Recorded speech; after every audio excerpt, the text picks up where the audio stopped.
Walton smart fridge presents TVS ইনসাইটে আপনাদের সবাইকে স্বাগত জানাচ্ছি। আমি আবুল কাশেম।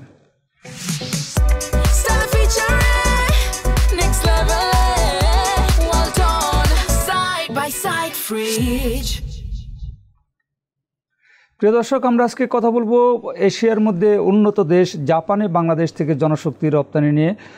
আপনারা জানেন যে আমাদের সবারই লক্ষ্য থাকে জাপানে যে জীবনের মুড় ঘোরানো, পরিবারের অর্থনৈতিক অবস্থা শক্তিশালী করা। তো সেই চেষ্টা অনেকেরই হয়তো আছে, কিন্তু সরকারের দিক থেকে জাপান সরকারের সাথে বেশ কয়েকটা চুক্তি হয়েছে। আমাদের প্রধান উপদেষ্টা যখন গিয়েছিলেন, এরপরে হচ্ছে মন্ত্রণালয় পর্যায়ে অনেকগুলি উদ্যোগ নেওয়া হয়েছে যাতে হচ্ছে আমরা বাংলাদেশিরা আরও অধিক বেশি জাপানে যেতে পারি ওয়ার্ক ভিসায়। তো সম্প্রতি আমরা দেখতে পাচ্ছি যে জাপানে আমাদের জনশক্তি বেশ বাড়ছে। গত এক বছরে এটা প্রায় দ্বিগুণ হয়েছে এবং সামনে এটা আরও বাড়ার সম্ভাবনা আছে। এ বিষয়ে টিভিএসে আজকে একটি লিড নিউজ প্রকাশিত হয়েছে। নিউজটি করেছেন আমাদের সিনিয়র রিপোর্টার কামরান সিদ্দিকী। আমরা তাকে আজকে স্টুডিওতে পেয়েছি, তার কাছ থেকে জানবো বিস্তারিত। কামরান, আপনাকে স্বাগত জানাই। আপনার আজকে যে স্টোরি, যে জাপানে আমাদের জনশক্তি রপ্তানি গত এক বছরে দ্বিগুণ হয়েছে এবং সামনে আরও অনেক বাড়ার সম্ভাবনা আছে, এই যে দ্বিগুণ হলো সেটা আসলে কোন প্রেক্ষাপটে হলো এবং সামনে যে বাড়ার সম্ভাবনা বলছেন সেই সম্ভাবনাটা কেন? ধন্যবাদ আপনাকে। আসলে প্রায় 3 গুণ, কারণ এর আগের বছর হয়েছিল 3,500-এর মতো, কোন বছর? 2024 সালে। তো 2025-এর নভেম্বর পর্যন্ত মোট 10,000 জন আমাদের গিয়েছে। তো এটা বেসিক্যালি আপনি যে বললেন যে আমাদের প্রধান উপদেষ্টা গত বছরের মে মাসে যখন জাপানে যান, তখন সেখানে তাদের যে তাদের যে ফেডারেশন আছে তাদের সঙ্গে আমাদের 3টা MOU হয় এবং তারই প্রেক্ষিতে তখন তারা আগ্রহ প্রকাশ করে 5 বছরে 1 লক্ষ লোক নিবে। কিন্তু এটা আমাদের এখানে সবসময় যে ব্যারিয়ার, অতীতে আমরা দেখেছি যে আমাদের মূল সমস্যা হচ্ছে ওদের চাহিদা মতো আমাদের দক্ষ লোক নেই। জাপানের মূল যে চাহিদা প্রথমত হচ্ছে আপনাকে ভাষা জানতে হবে। ওদের এখানে ভাষা জানার জন্য যে ওদের যে টেস্ট হয়, স্কিল টেস্ট, সেটা 5টা N1 থেকে N5 পর্যন্ত। ওই প্রসঙ্গে একটু যদি পরে আসি, যে সামনে যে বাড়বে এটা আপনার কেন মনে হচ্ছে? আচ্ছা, এটা হচ্ছে যে ওই যে আমি যে বললাম যে ওরা যে চাহিদাটা দিল, সেই চাহিদার প্রেক্ষিতে আমাদের এখান থেকে যে সরকার যে উদ্যোগগুলো নিয়েছে, বিশেষ করে এই যে ভাষাগত দক্ষতা বা অন্যান্য যেসব পেশায় যে কর্মীরা যাবে সেই দক্ষতাগুলোর জন্য তাদেরকে প্রস্তুত করার জন্য একটা ভালো প্রসেস, এটা বেসরকারি উদ্যোক্তাদেরকে এনগেজ করে আমাদের মন্ত্রণালয় নিয়েছে। মন্ত্রণালয় যেটা করে, আমাদের এখানে ধরেন যে প্রশিক্ষণ কেন্দ্রগুলো আছে TTC, সেগুলোতে ল্যাঙ্গুয়েজ ভাষা শিক্ষা সুযোগ বাড়িয়েছে।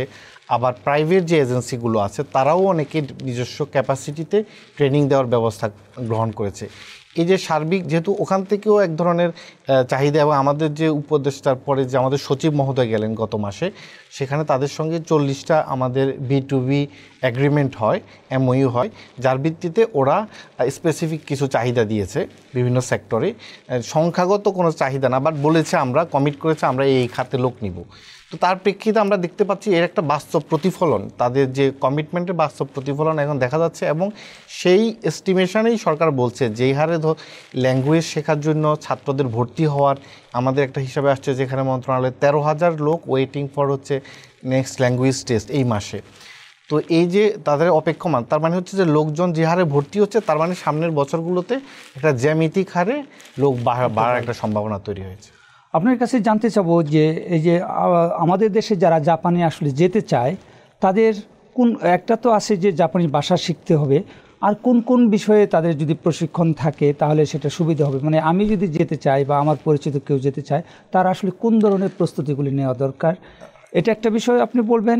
আরেকটা বিষয়, যে আমরা দেখি যে মিডল ইস্টের বিভিন্ন দেশে যখন ওই যে দালাল ধরে আমরা যাই, তো সেখানে 6 লাখ 8 লাখ 10 লাখ টাকা পর্যন্ত দেওয়া লাগে। তো জাপানে যদি ভাষা শিখে প্রশিক্ষণ নিয়ে এইভাবে যদি যেতে চায়, তার ক্ষেত্রে কেমন খরচ হতে পারে? ধন্যবাদ আপনাকে। আসলে জাপানে আমাদের যারা যাচ্ছে, এই যে এর মধ্যে 4 ধরনের লোক জাপানে যেতে পারে, বা 4টা উপায়। একটা হচ্ছে যে ওরা বলে টেকনিক্যাল ইন্টার্ন। এটা বেসিক্যালি আপনি গিয়ে 5 বছর পরে চলে আসতে হয়। এবং জাপানের টেকনিক্যাল ইন্টার্ন, আরেকটা হচ্ছে SSW, স্পেশালাইজড স্কিল ওয়ার্কার। এখানে 16টা সেক্টর আছে ওদের। তারপরে আরেকটা হচ্ছে যে আমাদের স্কিল মাইগ্রেশন, যারা হচ্ছে উচ্চশিক্ষিত, যারা বিভিন্নভাবে যাবে। আরেকটা হচ্ছে স্টুডেন্ট মাইগ্রেশন। স্টুডেন্ট মাইগ্রেশনটা এখানে আবার দুই ধরনের, যারা অনার্স মাস্টার্স পড়তে যায় সেটা আলাদা।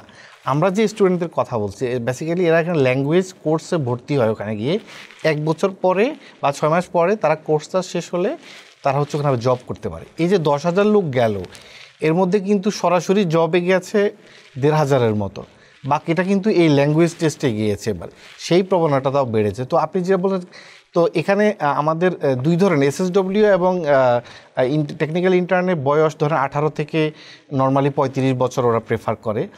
যেসব জবে আরেকটু বয়স হলে সমস্যা নেই, 45 পর্যন্ত অ্যালাউ করে। আর পড়াশোনা কিন্তু খুব বেশি লাগে না এখানে, ধরেন করে ইউনিভার্সিটি পাস হতে হবে না, আপনি শুধু হায়ার সেকেন্ডারি বা সেকেন্ডারি লেভেল পড়লেই সেক্টর ওয়াইজ তারা এমপ্লয়ার ফিল করে যে আমার এতটুকু হলেই চলবে। বেসিক্যালি তাদের মূল ক্রাইটেরিয়া হচ্ছে ল্যাঙ্গুয়েজ। এটা হচ্ছে SSW মানে স্পেশালাইজ যে 6টা সেক্টর, এখানে আপনাকে ল্যাঙ্গুয়েজ হচ্ছে ওদের N4 বলে, মানে N5 হচ্ছে প্রথম ধাপ, N4 হচ্ছে দ্বিতীয় ধাপ। N4টা জানার জন্য একটা ভালো মোটামুটি আপনি কনভারসেশন করতে পারবেন। N5টা একদম প্রিলিমিনারি, আপনি একদম প্রাইমারি কথাবার্তা হ্যালো হাই গুড মর্নিং এরকম। কিন্তু N4 লেভেল যদি আপনি পাস করতে পারেন তাহলে আপনি এই এই এই সেক্টরগুলোতে যেতে পারেন। বাট এই 16টা সেক্টরের মধ্যে আমাদের কর্মীরা সব সেক্টরে অ্যালাউড না। আমাদের এখানে মাত্র 5টা মেইনলি লোকজন যেতে পারে, সেটা হচ্ছে এগ্রিকালচার, ইঞ্জিনিয়ারিং, স্কফেল্ডিং, কেয়ার গিভিং, তারপরে হচ্ছে sewing machine operator, casual labour. তো এখানে আবার দেখা যাচ্ছে যে মেইনলি যায় হচ্ছে আমাদের একটা যাওয়া যায় কনস্ট্রাকশন, মেইনলি যা হচ্ছে কনস্ট্রাকশন এবং হচ্ছে কেয়ার গিভিংয়ে। কিন্তু আমরা একটা সমস্যার কথা শুনেছি, চ্যালেঞ্জ, সেটা হচ্ছে যে কেয়ার গিভিংয়ে যারা আমাদের এখান থেকে গিয়েছে বিগত সময়গুলোতে তারা ল্যাঙ্গুয়েজে গিয়ে ভালো পারফর্ম করতে পারে নাই। অনেকে মানে যেহেতু ওখানে বয়স্ক লোক বেড়ে যাচ্ছে জাপানে, আপনি জানেন যে প্রচুর লোকের দরকার আছে। তো এখানে তাদের আমাদের লোকেরা ভালোভাবে যখন ওইসব বৃদ্ধ মানুষের সাথে কথা বলতে পারে না, তখন অনেকে জব চেঞ্জ করতে বাধ্য হয়েছে। তো এখানে এই চ্যালেঞ্জটা হয়েছে কারণ হচ্ছে আমাদের এখানে ট্রেনারের অভাব আছে যারা ল্যাঙ্গুয়েজটা শেখায়। N4 বা আরেকটু ভালো যদি আপনি শেখাইতে চান নেটিভ ল্যাঙ্গুয়েজ লাগবে, মানে নেটিভ ট্রেনার লাগবে জাপান থেকে, যারা জাপানিজ। তো এই ট্রেনারের যথেষ্ট অভাব আছে, মানে জাপানিজটা যেভাবে জাপানি ল্যাঙ্গুয়েজে কথা বলে ওরকমভাবে, হ্যাঁ ওই রকমভাবে শেখানোর জন্য যে পরিমাণ পর্যাপ্ত জাপানিজ ট্রেনার দরকার আমাদের এখানে নাই। নেপাল এই ক্ষেত্রে আবার ভালো করেছে। নেপালের তুলনায় আমরা ধরেন অনেক অনেক পিছিয়ে আছি। নেপাল ধরেন এখানে আমি যদি আপনাকে উদাহরণ, নেপাল 56,000 লোক পাঠাইছে 2024-এ, আমরা পাঠাইছি মাত্র 3,500। এর আগের বছরে নেপাল পাঠাইছে 42,000, আমরা পাঠাইছি 5,000। তো নেপাল এইসব ক্ষেত্রে এগিয়ে গিয়েছে বলে আমরা কিন্তু পিছিয়ে মানে তাদেরকে ধরতে পারি না। বাট এবার যে সরকারের যে সার্বিক প্রস্তুতি, মনে হচ্ছে যে আমরা একটা মানে ভালো কিছু করতে পারবো এবং আমরা প্রচুর আগ্রহ দেখতে পাচ্ছি মানুষের মধ্যে বা ইয়াং জেনারেশন। আপনি কারণ হচ্ছে এখানে দুইটা ইস্যু, আপনি একটা মাইগ্রেশন কস্টের কথা বলেছেন। মিডল ইস্টে যেতেও 5-6 লাখ টাকা তো লাগে, এখানে নর্মাল আমাদের গভর্নমেন্টের ফিক্স কস্ট হচ্ছে 1,48,000, কিন্তু এটা সরকারি, এটা আসলে মেনটেন হয় না। এটা আমাদের একদিন উপদেষ্টা আসিফ নজরুলও গতবার একটা মিটিংয়ে বলছে, এটাও 6-7 লাখ টাকা লেগে যায় এজেন্সিগুলো নেয়। কিন্তু নিলেও আপনি যদি অন্যান্য দেশের সাথে কম্পেয়ার করেন এই টাকাটা উঠে আসে, কারণ আপনি মিনিমাম জাপানে গেলে আপনি 1.5 লক্ষ টাকা আপনি ইনকাম করতে পারবেন। তবে সেখানে পার মান্থ 1.5 লক্ষ টাকা পারবেন, কিন্তু সেখানে আবার এক্সপেন্স আছে ভালো, ওখানে লাইফস্টাইল কস্টটা একটু বেশি। তারপরেও অন্যান্য দেশের চেয়ে অনেক ভালো, যেটা আপনি পরে সেভিং করে বা দেশে পাঠানোর ক্ষেত্রে অনেক বেশি কন্ট্রিবিউট করতে পারবেন। আমাদের সময় শেষ হয়ে আসছে। আমি আপনার কাছে লাস্ট কোশ্চেন জানতে চাবো যে আমাদের দেশে অনেক স্টুডেন্ট হচ্ছে ইউরোপ আমেরিকায় যাওয়ার জন্য তারা অনেক পড়াশোনা করে, কোচিং করে, আইএলস বা জিআরই ইত্যাদি নানান কিছু করে। আর জাপানেও হচ্ছে যাওয়ার এই সুযোগ তৈরি হয়েছে। আপনি এই সেক্টর নিয়ে অনেক দিন ধরে কাজ করেন, আপনি এই আমাদের দেশের যেসব স্টুডেন্ট বিভিন্ন দেশে যে পড়াশোনা করে সেটেল হতে চায় তাদের জন্য আসলে কোনটা ভালো, জাপান নাকি ইউরোপ আমেরিকা? আসলে এটা একটা আপেক্ষিক ব্যাপার, বা কোথায় যাওয়াটা সহজ তুলনামূলকভাবে?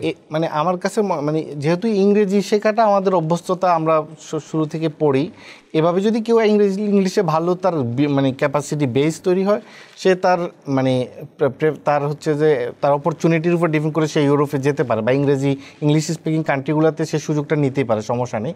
তবে যারা হচ্ছে একটু অত পড়াশোনায় অত ভালো না বা হচ্ছে যে যাদের বেজ একটু দুর্বল, রেজাল্ট ভালো না, এদের জন্য আমি অবশ্যই বলবো যে Japan is a good opportunity. কারণ এখানে তার অত ইন্টারমিডিয়েটে ভালো রেজাল্টের দরকার নাই, এসএসসিতে ভালো রেজাল্টের দরকার নাই, গ্র্যাজুয়েশনের সার্টিফিকেটও দরকার নেই। সে কিন্তু এখানে মোটামুটি অন্যান্য একটু এসএসসি পাস করলে, ইন্টার পাস করে সেই ল্যাঙ্গুয়েজটা যদি কোনো রকম একটা মিড লেভেলে ক্যাপাসিটি করতে পারে, তাহলে কিন্তু জাপান অবশ্যই একটা ভালো, আমাদের ঘরের কাছে, কষ্ট কম। ইউরোপে আপনি জানেন যে যদি জবের হিসাবে যাদেরকে নিয়ে যাওয়া হয়, এদের কাছ থেকে কিন্তু নানাভাবে 13, 14, 15 লক্ষ টাকা নিয়ে যায় এবং অনেকে অবৈধ সাগর পথে পাড়ি দিয়ে মৃত্যুবরণও করে।